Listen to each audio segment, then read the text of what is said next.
Thank you very much.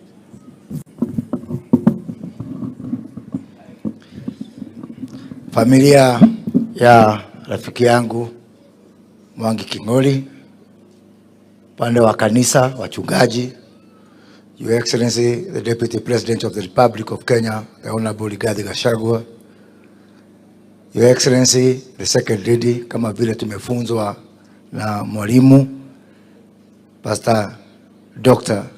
Reverend. Si mwalimu ni makia hiyo mtihani. Najua hii Your Excellency the Second Lady, kwa nini unasikia watu wakilemewa na hiyo maneno? Watu hawataki kujipata na ile shida ilipata mtu mmoja alikuwa anaitwa Matere Keriri. Na watu wa Nyeri mnaelewa hiyo shida. So ukisikia watu wanatapatapa hivyo ni kwa sababu Matere Keriri alifanya mistake kama hiyo akajipata pahali pabaya wakati wa enzi ya Mheshimiwa Mwai Kibaki. Na gavana wa Nyeri Mheshimiwa Mwalimu Kahiga, Senator Mheshimiwa Wandeto na wabunge wote, Bwana DIG, Bwana Kanja na waombolezaji wote, God is good and all the time. Nimekuja pia kuleta rambirambi zangu na za familia yangu, kwa sababu huyu King'ori hakuwa tu rafiki yangu, alikuwa pia rafiki ya familia yangu. I come from a family where I have quite a number of siblings who are in the police service. And so King'ori has been part of our family.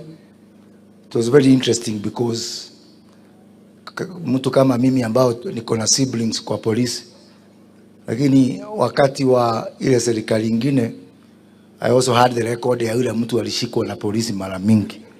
So I am also part of that police family in different ways. Kwa hivyo tuko hapa sababu jamaa alikuwa mngwana sana. King'ori was a very passionate man, a very, very, very committed man. And you know, in the year 2002, wakati tulikuwa tunafanya campaign, mimi nilikuwa naunga mkono Mwai Kibaki. And this man took a risk despite being in the police service. Tulikuwa na yeye kwa secretariat ya Mheshimiwa Mwai Kibaki. Tukaenda kwa hiyo uchaguzi na tukashinda. Tukashinda akina Deputy President hapa na ile timu ya KANU ambayo ilikuweko. Tukawanyorosha vizuri sana. Na Mwangi King'ori hata wakati wa 2007 pia tukafanya kazi na yeye kwa kampeni ya Mwai Kibaki. Mwaka 2010 vile Bwana Kanja amesema tukue kule Naivasha kuunda katiba mpya.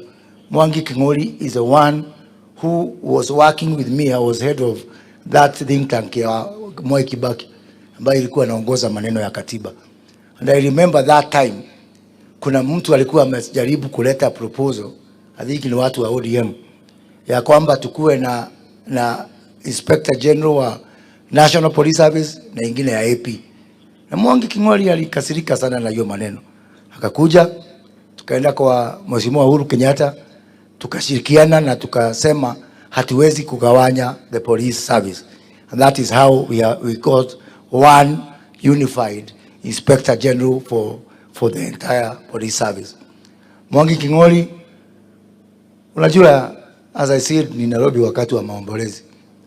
Kila wakati kama kuna jambo anaona ilikuwa inaenda mbaya, he was speaking his mind all the time. Na I was that unfortunate man. Wakati wa Kibaki ananipigia simu, ananiambia hii serikali yenu. Wakati wa Uhuru ananipigia simu, hii serikali yenu.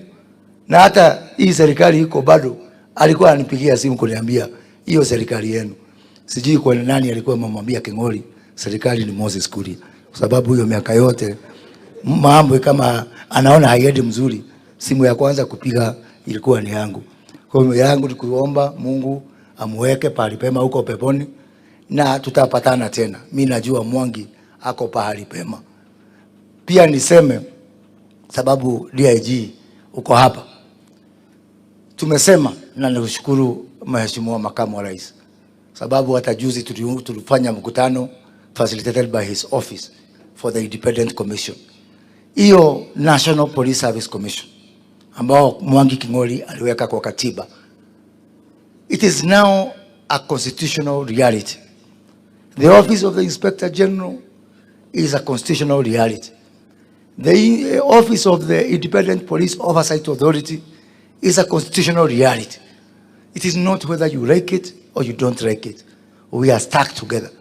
And what I said, I did say this to the IG, na nikasemambia Bwana Kenodia wa National Police Service, hata kama kuna shida, ningeliomba hiyo matatizo tutafute boma fulani, tusionyeshe hadharani. Kwa sababu hata wahalifu na terrorist na criminals wanaona hiyo maneno. Na wakiona nyinyi kama hamfanyi kazi pamoja, unajua wanasema wale wako busy wakilimana, ni wakati wetu kwenda kufanya mambo mengine. Pia niseme wakati wa uchaguzi ilisha. Na mimi najua hapa sababu najua wale watu wako hapa. Tafadhali watu wapone. Wengine hapa wajapona. Mimi nikisimama hapa kwa hii mazishi nataka kuambia uchaguzi ilisha, watu wapone. Unajua mimi napenda kupenda mambo, mimi nafikiria mimi ni little version ya Truthful Man hapo. Kwa sababu watu wengine wanachukua ile hasira na chuki na nini na kutokubali kwamba mambo ilienda vile yalienda.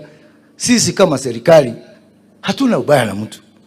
Mimi nataka kusema ulikuwa upande gani ama upande gani, ni wakati sasa wa kukuja pamoja na kujenga taifa letu. Tafadhali usimkamuangalie deputy president ama president ama sisi kama mawaziri ama hawa bunge ukaona kama huo ni adui. Sisi hatuna ubaya na mtu, tunakaribisha. In fact nimesikia ndugu yangu Uhuru Kenyatta ako hapa. Nilikuwa na drive on the wrong side. Nikuja hapa nimwambie my friend, uchaguzi ilisha, tukae pamoja, tusonge mbele, tujenge Kenya yetu. Na ni kwa hiyo spirit pia ambao mimi naunga mkono hii maneno ya rafiki yangu Raila Odinga apewe kazi huko. Kwa sababu akipata hiyo kazi, Kenya imepata kazi. Ama Raila ni Mtanzania ama Muganda, si hata yeye ni Mkenya. Apate hiyo kazi ndio hata tukienda huko tulinge na yeye. Tuseme unajua sisi ndio chairman ya Afrika mzima. Sababu akipata kazi, Kenya yote imepata kazi.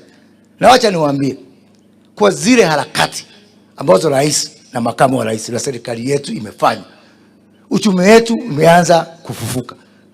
Juzi umeona shilingi kwa wiki moja hii tu tumemaliza maneno ya kulipa Eurobond. Shilingi yetu imegain 20 shillings against the dollar.